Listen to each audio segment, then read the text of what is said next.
Hello there, everybody. Had a request and a comment come in from YouTube user Lynchburg CSI57, and they were asking me about my thoughts on laptops. You know, what you should buy and things like that. Well, far be it from me to try and give a complete buyer's guide to laptops or anything like that, but I thought I could pass along a few hints and tips that maybe you might find handy. One thing in particular I can think of right off the bat, I wouldn't waste your time or your money on these $300, $400, and $500 laptops that you can buy at a place like Best Buy or an office store or something like that. In fact, if you were in the market for a laptop, the first thing I would do is I would go to a computer company that lets you build a laptop to your own specification, and I would look up their business class machines as opposed to the home class, like for example Lenovo's ThinkPads or Dell's Latitudes or even some of the HP business laptops that you can get. All three of those would be a good starting point. I'm not really big on HP hardware, but if it's what you like, it'll do, I guess, and some of their business laptops actually really aren't too bad.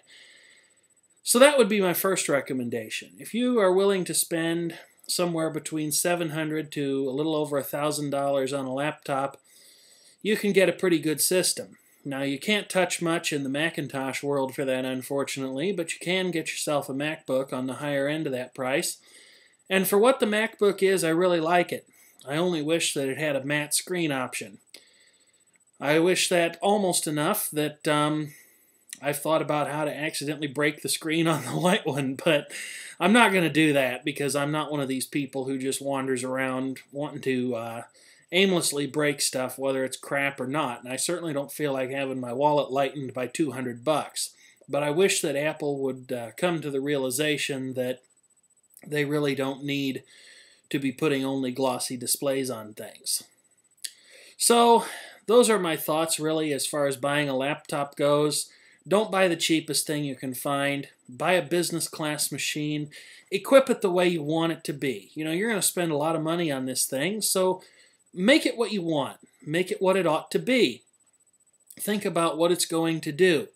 But you've got to strike a balance because even though the efficiency of microprocessors and the performance you can get with a certain amount of battery life has certainly improved over the years, it's still quite possible to buy an absolute fire breather laptop. I know Dell used to sell some XPS machines and stuff like that. They're laptops only in name. That is to say, they never get very far from a power outlet. And you want to strike a balance with a machine that can perform reasonably well when you need it, but still be portable when you need that too. Otherwise, it just kind of defeats the purpose. And laptops that tend to have high-performance hardware in them also tend to run so hot that they cook themselves into an early grave, which is another problem with the cheap machines. Well, that's about all I can think of to say as far as buying a laptop goes. I hope this video has been helpful, and if you have any questions or anything, please feel free to leave a comment down there, and I'll write you back if I have anything that I can possibly contribute. Thank you.